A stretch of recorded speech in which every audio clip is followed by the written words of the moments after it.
Capito che ti amo quando ho visto che bastava una tua frase.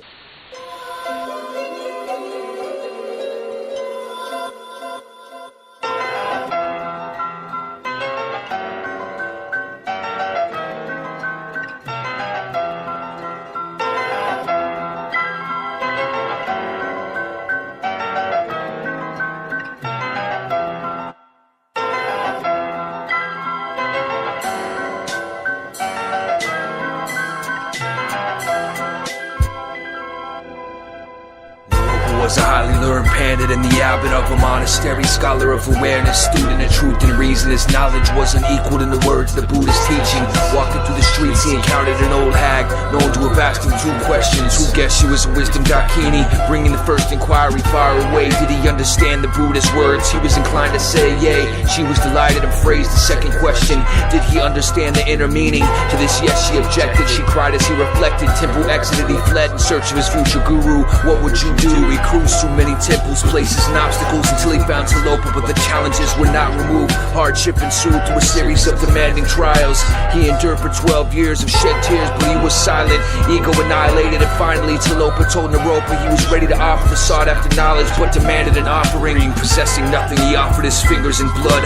Naropa took his fingers and slapped him with a muddy sandal. He crashed out of consciousness, but when he emerged, he received all the teachings and his fingers returned. Learned at a realized sit-up, pivotal figure in the cocky lineage sent back to Siddhartha.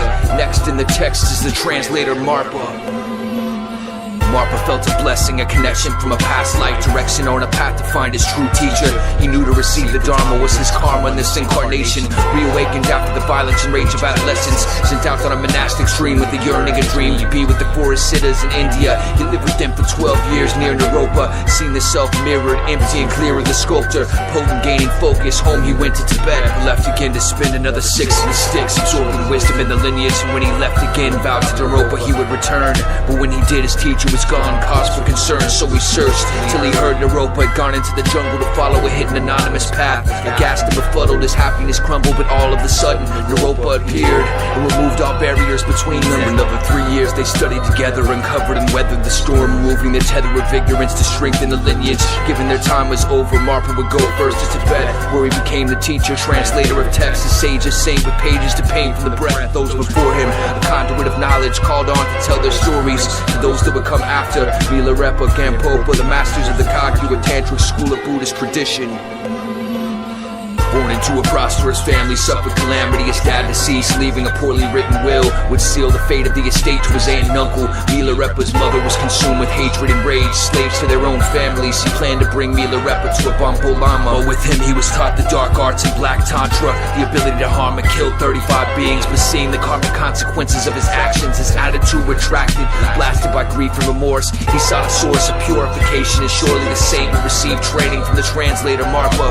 But first he'd face the darkness of his own karma and the farces of power. His guru instructed the construction of a watchtower, but as he neared closure, Marpa told him to tear it down and start over and over again. What he perceived as harsh and unreasonable was really a gift of merit, but the transmission he cherished had barely been glimpsed. He was ready to end his life, but the time had come when Marpa would bestow the teachings. He stuck him in retreat to see things anew. Moving from cave to cave, he became a beloved saint of the Tibetan people. He transmuted the evil into a hermit's cathedral, now circled by disciples, ensuring the line was vital.